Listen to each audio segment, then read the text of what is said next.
Hyperloop technologies could revolutionize travel. Here's everything you need to know about the technology and the companies involved. Scientific hypotheses are often rendered in a perfect universe.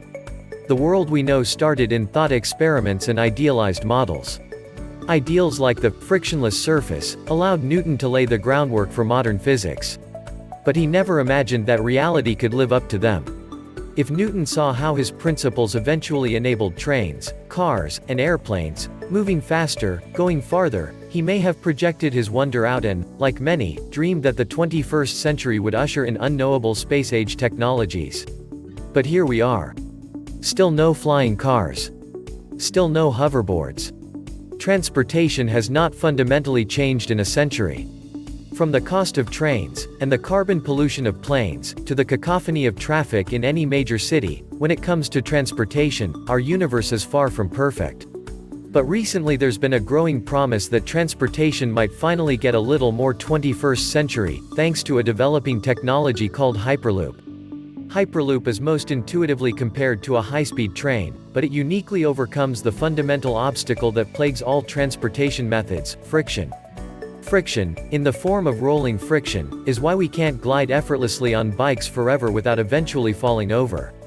In the form of wind resistance, it's why airplanes must constantly guzzle noxious fossil fuel, and why most high-speed train travel is limited to around 300 km per hour.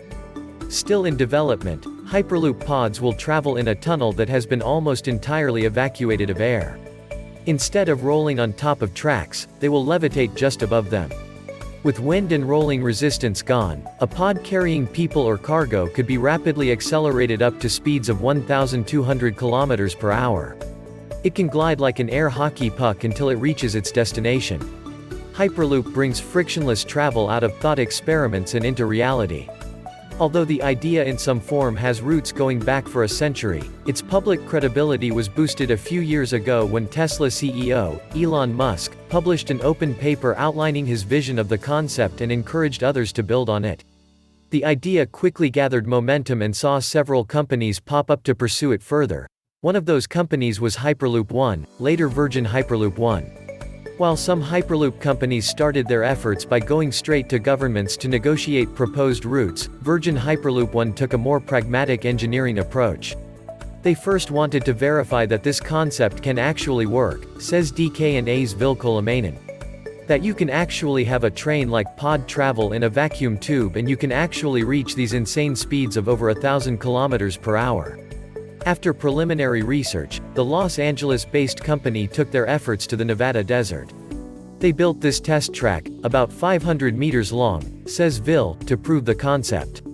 After all, there was a lot to test.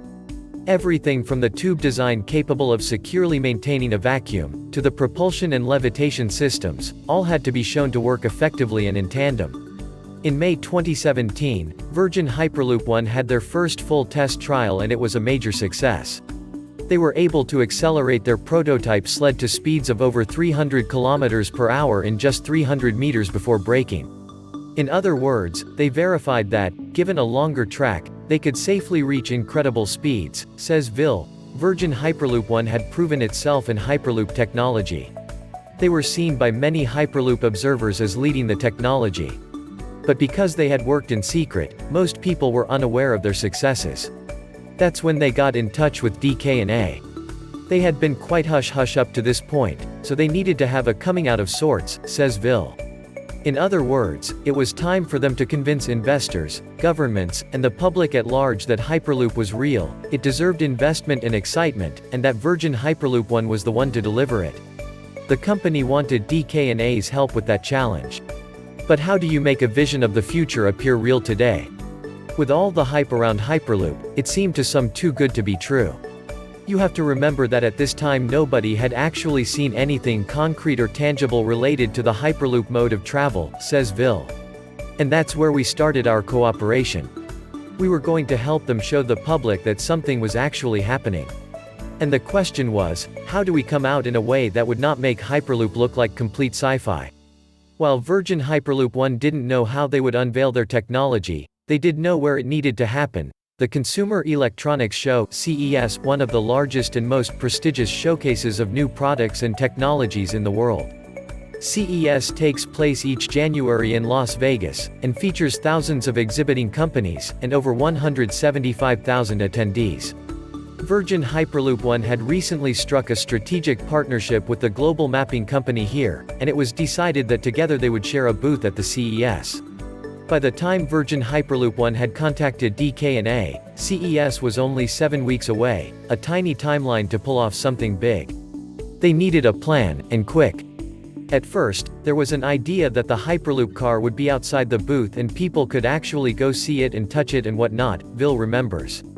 But because of sheer time and practicalities, that idea was quickly let go.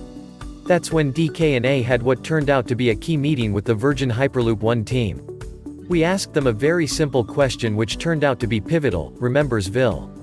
We asked them, do you want the perception that this is something futuristic, and maybe 10 years away? Or do you want the perception that this whole thing is right around the corner? The question almost answered itself. It kind of clicked right then and there, says Vil. Like everybody realized, aha, this is a really good way to word this. We want the public to feel that Hyperloop is right around the corner. Once they knew that, we very quickly figured out that an app was the way to go. It was decided that a Virgin Hyperloop One app would be demoed at CES, and the app would give a realistic vision of what it would be like if there were already a Hyperloop connecting downtown Las Vegas to Los Angeles. The significant investment made by Dubai-based DP World, the leading global provider of smart logistics solutions, in the research and development of Hyperloop technology, has played an instrumental role in today's milestone. Popularly known as Hyperloop Dubai or the Virgin Hyperloop One, this multi-billion-dollar project will reduce travel time for Dubai-Abu Dhabi commuters from an hour or so to 12 minutes.